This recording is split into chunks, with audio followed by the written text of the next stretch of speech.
I'm Robert with Community Waste Disposal. We've been servicing the city of Allen for a little more than 2 decades of trash and recycling. We're huge fans of the Parks and Rec Department. We partner with them several events throughout the year. The biggest event is the USA celebration. And personally, I live in Frisco, but I think the Parks Department does a great job. I love the trail they have from LA Fitness all the way down to Allen Station Park. That's a beautiful trail, and I'm excited to hear what Kate's going to be talking about, the future of the Parks and Rec Department for the city of Allen. Thank you for allowing us to partner with the Chamber of Commerce. And we want to thank Robert for sponsoring this session this morning, and to say welcome to everyone. We have some people who are already online with us, but as I was just telling Kate earlier, this is going to go out on social media. So all of you who will be joining us later by viewing it on our Facebook page, thank you for doing that. And Kate, let's just get right into your presentation. Sure. Wonderful. Thank you so much. I really appreciate y'all having me. You are the last stop on my 20-stop roadshow of talking about our new Parks, Recreation, Open Space Master Plan. So we're very excited. Let me go ahead and share my screen. There we go. Alrighty, can you see my screen? Great. So with the Parks, Recreation, Open Space Master Plan, this is really our department's 10-year roadmap. While we focus a lot on the infrastructure side and our capital improvements over the next 10 years, it really is the roadmap for everything we do from a department. And so it includes maintenance standards to other plans on accessibility, on recycling. It really runs the gamut of everything that our department needs to focus on over the next 10 years. So there we go. So this has been in the works for way longer than we were hoping.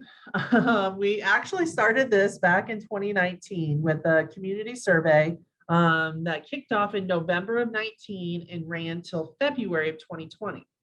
I actually started with the city of Allen the day COVID broke out in March of 2020. So at that point, the survey had already closed and we received a lot of great feedback. But obviously with COVID, we had to put pause on our master plan as we tried to figure out what the heck the world was doing and how we were going to adjust to it. So we put it on the shelf for about 6 to 8 months. We worked with a consultant, MHS, and we re-engaged with them later on in 2020 and kind of re-kicked things off and started really diving into all of the information we received. But it felt kind of weird to go through a master plan and come out on the other side of a world pandemic with information that was submitted 2 years ago. So that's why we're doing this roadshow. We're getting out and we're making sure that the priorities that our residents had 2 years ago are still the same priorities. So as we work through finalizing this, we have a really great solid document to really lead us through the next 10 years. So as I mentioned, we did the community engagement survey. We had nearly 1,500 responses. We had the National Research Survey Group do it for us, so a third party, and they were very pleased with the response rate. It is a statistically valid 95% confidence rate in our survey with all the information we received. Also during that period of time, we did 20 different focus groups to really dive into the information and make sure we were understanding the information that was being given to us on what the residents really want to see moving forward. And then we take all of that information and we do a level of service analysis. So this really keeps things in check. So it's not just the loudest voice who gets heard during this process, but we check against other communities in the DFW area, in the state and nationally to be sure with populations similar to us that they have similar, one thing isn't completely out of whack compared to another. So it's kind of our checks and balances exercises that we do. So we did all of that right as we led into the pandemic. So the survey results, a couple of highlights I would say, is our residents are really happy with the quality And that's very important to us. We don't want to just be adding different things. We want to make sure we're adding quality services, and that by adding quality services, we're not lowering the quality of other services that we already have. So we had the majority of 83% of our responses said that the quality of parks and recreation opportunities, so that also includes all of our programs and facilities, was either excellent or good, which is a fantastic response. The next question was on the role of parks and recreation. So we had nearly 70% say that parks, recreation, and open space in Allen is more important today than 10 years ago. I just want to pause there for a minute. This was pre-pandemic. And so if you were one of the 2 residents who didn't make their way to a park or a trail during the pandemic, you were one of 2. Everybody was out, which was fantastic. We generally have very high utilization rates in our parks and with our trails, but it was insane during the pandemic. Everybody wanted to get out. Everybody was cooped up. So they wanted to get out, but they also wanted to explore different places that maybe they go to the same park every single week. We found that a lot of individuals went to new parks they had never even knew existed in Allen, which was fantastic. So I really truly believe if we would do this survey again today, that this number, while 70% is an excellent score, I really believe it'd be higher in the almost post-pandemic, we're almost getting there, world if they would ask this question. So level of service analysis. Again, this is kind of that very high level gut check that we do to be sure that we're serving our residents well. And so from a very high level, we take the number of park acres we have in the city of Allen divided by the number of residents. And so the National Recreation and Park Association, NRPA, they have a standard where they say anything above 10 acres per 1,000 residents that you have in your city is a good benchmark standard. Again, we like to be a little bit higher than that. And so to take it the next step up, our consultant really recommends nothing under 12. So as you can see by this chart, we are at 14.1, which is an excellent number. You can see Richardson locally is on the lower end, McKinney's on the higher end. But we actually, even with the growth we're expecting between now and over the next 10 years, we would still just barely, but we would still be above that 12 acres per 1,000 residents. So we're in a really good spot. We're always looking to acquire additional land and having open space and everything. But if we weren't able to acquire any more land over the next 10 years, we still would be exceeding the standard, which is an excellent number to know. All of the circles you see on the right, those are all the different types of parks.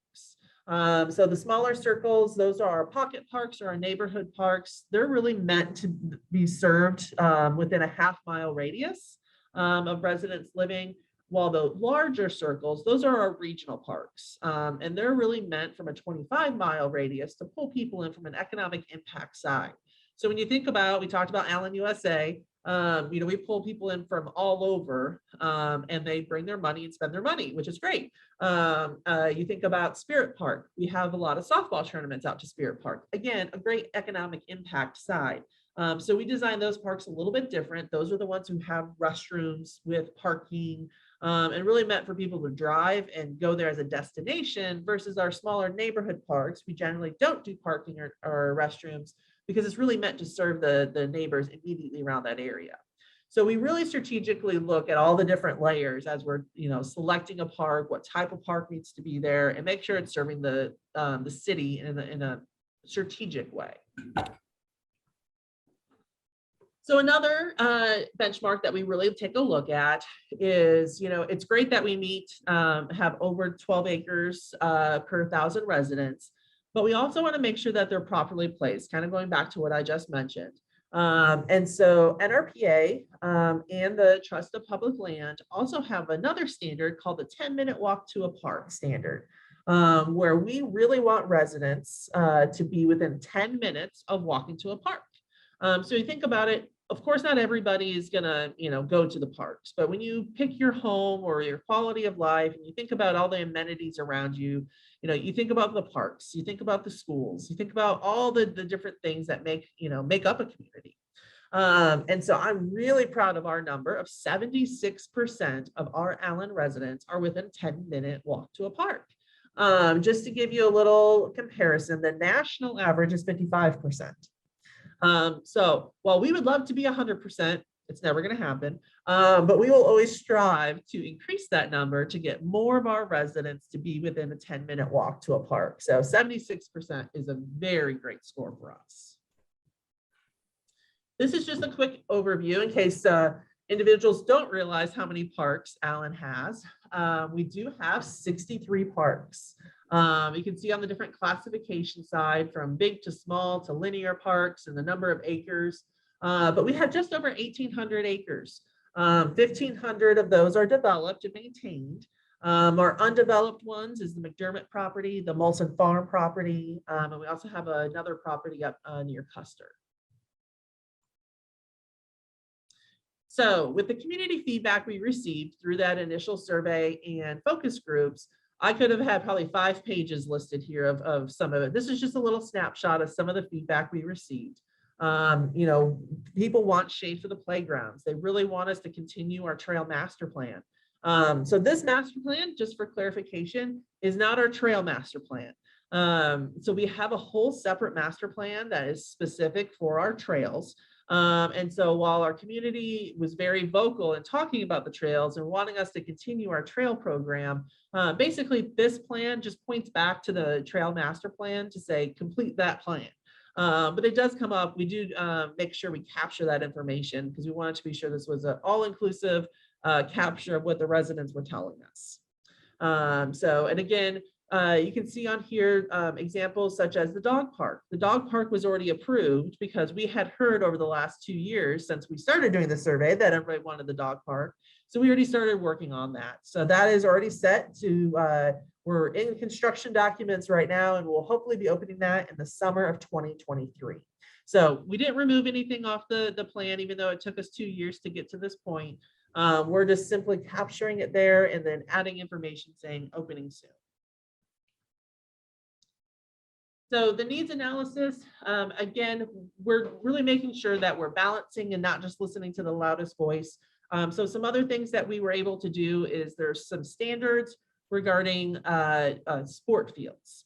So we're able to look at the number of athletes we have in the community from either Allen Sports Association or with our own Allen Parks and Recreation programs, and see the number of participants we have. And there's actually formulas to tell us how many game fields we need for soccer, softball, baseball, football. And so we're really able to be sure that we have adequate coverage. And in the plan, it actually tells us if we need to add a couple fields or maybe a sport is, reduced in the number of participants and trending downwards. We take a look from a national trends analysis as well as what our participation is. To be sure we have adequate coverage for everybody. This slide is really meant just to show that we have a lot of different funding sources. And that's really not what the purpose of this master plan is. What this shows is that the number one question we get is this going to raise my property taxes by having all of these projects put into the master plan? The very short answer is no. We do not use property tax funds for 99.9%, and you can round up generously, of our projects do not come from property taxes. The majority of our projects are actually funded through sales tax. And we also have very large grants that we're able to get. So we have a grant specialist right inside of our department. She has gotten over $20 million over the last 20 years. Where we're able to apply to Texas Parks and Wildlife or Collin County. We align with their trail master plan. And a lot of times if our plan matches their plan, they'll pay for 50% of the trail. And so we're able to leverage a lot of different resources that is not property taxes in order to have this happen. So when we develop the 10-year implementation plan, while we want to be very aware of how much things cost, what we really want people to tell us is what they want. and then let us as staff work with council to figure out the different funding sources, but just be assured that it is not property tax funded. So this is where everybody comes in and gives us their feedback. We invite people either scan the QR code or just go to our website, lifeinallen.org/masterplan. And there's actually an overview of this presentation on that master plan webpage. And it invites you to do a needs analysis poll. We've had nearly 600 people already do it, which is fantastic. And what we're asking is, out of all the different projects that we have coming up, tell us what you would like us to prioritize. People's priorities have definitely changed over the last 2 years coming out of the pandemic. And while previously they may have prioritized indoor spaces, they may all of a sudden realize, oh, I have a new love for the outdoors, and I'd rather us prioritize the outdoor space. That's what we're asking for the public to do. So we took all of the different projects, and again, we couldn't list all of them because you would never complete the survey with everything. So we developed some themes. There are some specific projects listed, but generally some themes out there. And what we're asking is to select 3 projects that you would like us to prioritize as a tier 1 project. That means that we would do that in the next 1 to 3 years. Then you would select select another 3 for the tier 2 projects. That would happen in the 4 to 5 year range. Rest assured, all of the other projects, it is what the community has told us. So everything goes into the plan. But everything else would just fall to that tier 3, which would be that 6 to 10 year range. This is just an exercise to be sure that we are prioritizing what the residents want first, and then we'll work through the different exercises to be sure that everything kind of falls into place from there. So this is just an example of some of the different needs analysis things we have on there. Generally speaking, we want to know about, do you want natural areas or community gardens, or do you want us to construct more practice fields? Pickleball, fastest growing sport in America. So we definitely heard from pickleball that they would like some, we have 11 indoor pickleball courts coming with the new Stephen G. Terrell Recreation Center, but they were talking about outdoor pickleball courts. So you can see a variety of different things that we're asking people. And it's really for us to just kind of get a sense of a theme on indoor, outdoor, athletic versus open space. What are our residents telling us right now? So that's all I have for the presentation. Kind of the next steps forward that we're looking to do is, we did brief City Council last night on the 22nd on generally what we're hearing back from the needs analysis. And so we're getting ready to close out that needs analysis here at the end of the month before we present back to the Park Board. So our Parks and Recreation Board is the recommending body for our department. So they'll be briefed on the results of the needs analysis here in about a week. And then we'll be taking the final document to council on March 8th. Again, it's for them just to adopt the master plan. They're not necessarily saying, I'm approving the funding for specific projects at that point. They're just approving our roadmap for us. And then we come back every year in the order in which we have things laid out, showing them the different projects and funding them at that point. So we invite everybody to go to the lifeinallen.org/masterplan, take a look at all the information, complete the needs analysis, and let us know how we should prioritize the projects. Thank you, Kate. I failed to mention at the beginning of this that Kate is the Director for Parks and Recreation. She took over, I guess, from Tim Dentler, who did an exemplary job for so many years for the city. He has moved up in the hierarchy a little bit, so we're so happy to have you. Great presentation. As I mentioned earlier, CWD, Robert Medikovich, was a sponsor for today's presentation. And we want to thank him again. And we want to just thank you, Kate, for taking the time, braving the weather. I mean, people. Penny is still trying to get here from McKinney. And I talked to her when I left my house in Garland, and I got here and she's stuck. So anyway, she did a great job working with you to make this happen. So we really appreciate what she did. We appreciate you being here, Robert. We appreciate you so much.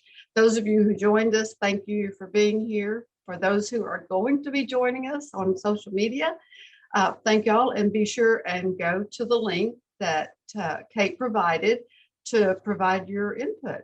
And other than that, we'll say thank you again and have a great day. Stay safe, everybody, and please stay warm. Absolutely. Thank you so much. Appreciate it.